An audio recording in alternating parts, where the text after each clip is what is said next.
अस्सलाम वालेकुम। मैं हूं doctor Hafsa Haider, homeo physician. और आज का हमारा टॉपिक जो है वो माइग्रेन के बारे में है। माइग्रेन आधे सर के दर्द को कहते हैं। माइग्रेन को कुछ लोग माइग्रेन भी बोलते हैं। इसको प्रोनाउंसिएट माइग्रेन भी कहा जा सकता है और माइग्रेन भी कहा जा सकता है। और ये इतना ज़्यादा कॉमन है पूरे वर्ल्ड में कि कोई भी डिपार्टमेंट हो उसमें माइग्रेन क्लिनिक का होना ज़रूरी है। ये पाकिस्तान में भी माइग्रेन क्लिनिक्स होते हैं, यूरोप में बाकी मुल्कों में भी होते हैं, क्वींस स्क्वायर में भी, जैसे उसका डिपार्टमेंट ऑफ न्यूरोलॉजी है, सब में ये होता है। तो अब ये सवाल पैदा होता है, क्या ये बीमारी इतनी आम है? जी, ये बीमारी इतनी ही ज़्यादा आम है। और हेडेक यानी सर के दर्द को हम माइग्रेन नहीं कह सकते। हर सर दर्द जो होता है माइग्रेन नहीं होता। इसकी अलग से एक डेफिनेशन होती है। इस जिन लोगों को माइग्रेन का दर्द होता है, उन लोगों को आधे सर में जो दर्द होता है, उनकी आँख जो है वो भी खींच सकती है। उसके आँख में भी दर्द हो रहा होता है। कुछ लोगों को राइट साइड हाफ पेन होता है, कुछ को राइट साइड होता है, सॉरी, कुछ को लेफ्ट साइड होता है, कुछ लोगों को ओनली आई का होता है। तो कुछ लोग जो ये कहते हैं कि आधे सर का दर्द, तो मेरे ख्याल में ये भी नहीं होना चाहिए। रिसर्च में ये है कि आपकी एक आँख जो है वो भी इफेक्टेड हो सकती है।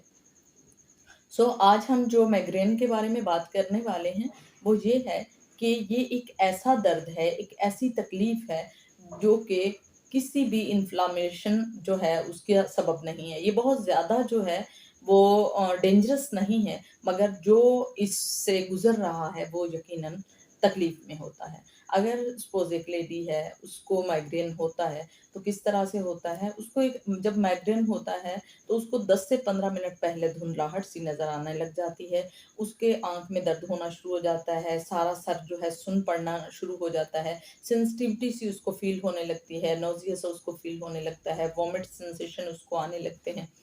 या उसके बाद उसको फोटोफोबिया होने लगता है, जैसे कि सेंसिटिविटी ऑफ लाइट उसको होना शुरू हो जाता है।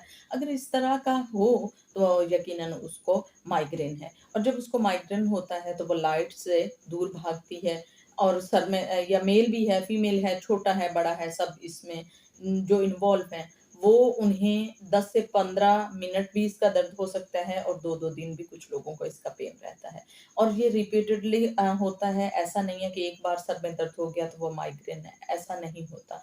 माइग्रेन वो होता है जो हफ्ते में 1 से 2 बार, किसी को महीने में, किसी को 15 दिन में ऐसा हो, मगर ओरा का होना ज़रूरी है। यानी 10 से 15 मिनट पहले पता चल जाए कि मुझे कुछ होने वाला है। जैसे एपिलेप्सी में ओरा होता है कभी-कभी, और फ़ील होने लगता है पहले से पेशेंट को कि मुझे कुछ होने वाला है। अगर इस तरह की अलामत पाई जाती हैं, ओरा सेंसेशन अगर आने लगते हैं, तो आपको माइग्रेन है। माइग्रेन के कॉजेज़ क्या होते हैं? ये जेनेटिकली होते हैं। यानी अगर आपकी मॉम को है या आपके फादर को है या घर में किसी को है, तो ऐसा भी हो सकता है। ऐसे भी लोग कुछ होते हैं जिनको पीरियड डेज़ में अग्रावेट कर जाता है ये पेन, मगर सब लोग ऐसे नहीं होते। मेनोपॉज़ल लेडीज़ जो होती हैं, उन लोगों को भी ऐसा देखने में आया है कि उनको भी माइग्रेन होता है। कुछ लोग ऐसे होते हैं जिनको टेंशन बहुत ज़्यादा होता है। यानी ये कि आपका बच्चा पढ़ रहा है, पढ़ नहीं रहा, खाना नहीं खा रहा, आपके बच्चे के इतने मार्क्स नहीं आए, आपके पास इतनी प्रॉपर्टी नहीं है, आपकी शादी उससे क्यों नहीं हुई, या आप अगर ग्रीफ में मुसलसल रहते हैं या टेंशन में रहते हैं, उससे भी आपको जो है माइग्रेन हो सकता है। दूसरी इसकी वजह होती है इन्वायरमेंटल। अगर इन्वायरमेंट में बहुत ज़्यादा शोर है, आप किसी पार्टी में चले गए हैं, अगर इन्वायरमेंट में बहुत ज़्यादा रोशनी है, अगर बहुत ज़्यादा लोग बोलते हैं और आप पहले आपका इन्वायरमेंट और था, अब और है, या आपकी नींद पूरी नहीं होती, अगर इस तरह के आपको स्पेसिफिक जो है मैटर्स आपकी ज़िंदगी में इन्वॉल्व होने लगे हैं, तो फिर भी ऐसा पॉसिबल है कि आपको माइग्रेन हो सकता है। हाँ, पैथोलॉजिकली अगर हम बात करते हैं तो पैथोलॉजिकली ऐसा कुछ नहीं होता। हम देखते हैं तो जो हमारे रगें होती हैं, उन रगें जो खून पहुँचाती हैं, उनको वैसोकंस्ट्रक्शन कहते हैं, तो उसमें फ़ॉल्ट आने लगता है। उसमें आपको जैसे नर्व्स की पल्पिटेशन, आपको नर्व्स की उतार-चढ़ाव का पता चलता है, तो आपको यहाँ नसों में भी उतार-चढ़ाव पता चलेगा, पल्पिटेशन आपको फ़ील होगा और वो सिकुड़ने लगेंगी। यानी वो जब सिकुड़ने लगती हैं तो उसकी पैथोलॉजिकली अगर हम उसको डिस्क्राइब करते हैं तो ऐसे कर सकते हैं कि आपकी जो नसें हैं वो सिकुड़ने लगती हैं ब्रेन की, उसकी वजह से आपको ऐसा होता है। और अगर आप उसका एग्जामिन करवाने चाहते हैं, यानी अगर आपका आप माइग्रेन के लिए सीटी स्कैन करवाना चाहते हैं या एमआरआई करवाना चाहते हैं, तो आपको रिजल्ट में नो दिखेगा। बेशक आप पेन होगा, सब कुछ होगा, मगर एक ईजी होता है जो ब्रेन के लिए एक टेस्ट होता है, उसमें कुछ ऐसे रेजेस होती हैं जो थोड़ी रेज हुई होती हैं। तो बहरहाल ये एक अलग टॉपिक है, मगर आपको कहीं भी कोई साइन नहीं दिखेगा जब आपके सर में दर्द होगा या आपको माइग्रेन होगा। तो जिनको माइग्रेन होता है उनके लिए बाकी पैच जो होते हैं प्रिवेंशन देते हैं, प्रिवेंटिव मेडिसिन देते हैं, यानी इसको क्योर नहीं कर सकते मुकम्मल तौर पर। ये सिर्फ होम्योपैथ एक ऐसी चीज़ है जो इसको मुकम्मल तौर पर साइन एंड सिम्टम के साथ हमेशा के लिए ख़त्म कर देता है। तो एक मेडिसिन है डॉक्टर रिकवेर की, R16 उसको कहते हैं। R16 बहुत ही ज़्यादा इफ़ेक्टिव मेडिसिन है।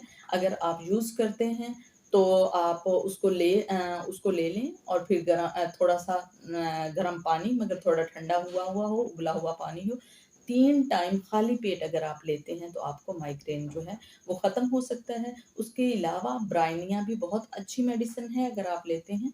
जलसीमियम भी अगर आप लेते हैं, जलसीमियम का आपको पता है कि रीबूस्ट अगर आपको होना है या रीजनरेट आपको होना है कि पहले आप ऐसे फील कर रहे हैं कि आपके अंदर बिल्कुल एनर्जी नहीं रही और अब आप एनर्जी जो है वो गेन करना चाहते हैं, अपने बॉडी को दोबारा से रिबूट करना चाहते हैं, तो आप जलसीमियम ले सकते हैं। या आपको अगर मसल्स में कोई प्रॉब्लम है, आपको न्यूरो में कोई प्रॉब्लम हो रहा है, तो उसके लिए जलसीमियम बहुत ही इफेक्टिव है। नेट्रम म्योर बहुत ही इफेक्टिव मेडिसिन है।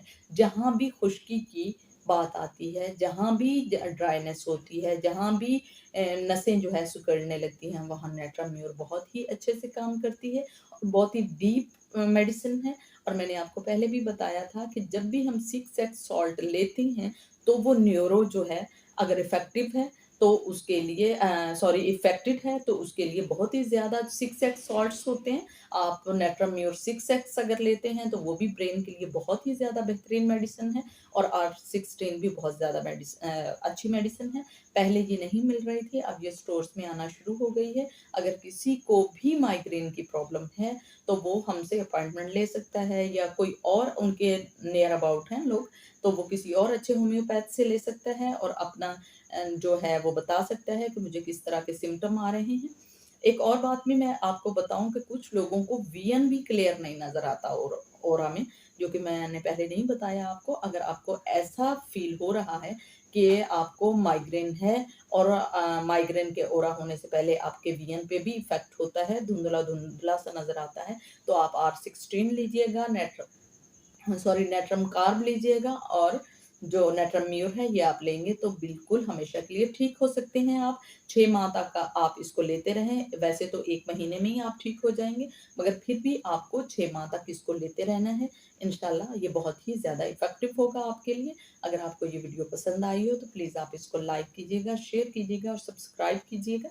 मैंने कल इसी वीडियो के साथ इंशाल्लाह मैं आऊँगी, अपने जो स्टूडेंट्स हैं उनको लेक्चर देने के लिए। तो अगर कोई भी उसमें डिटेल होगा, इंशाल्लाह पूरे घंटे का लेक्चर होगा, तो आप उसमें कोई भी ऐसा क्वेश्चन है जो आपके माइंड में है तो आप पूछ सकते हैं। उसमें जो दूसरे स्टूडेंट पूछेंगे तो आपको अंदाज़ा हो जाएगा। अगर कोई सवाल रह भी गया हो तो आप इनबॉक्स में पूछ सकते हैं। तो अगर आपको ये वीडियो पसंद आई हो तो प्लीज़ इसको लाइक कीजिएगा, शेयर कीजिएगा, सब्सक्राइब कीजिएगा। ओके, अल्लाह हाफ़िज़।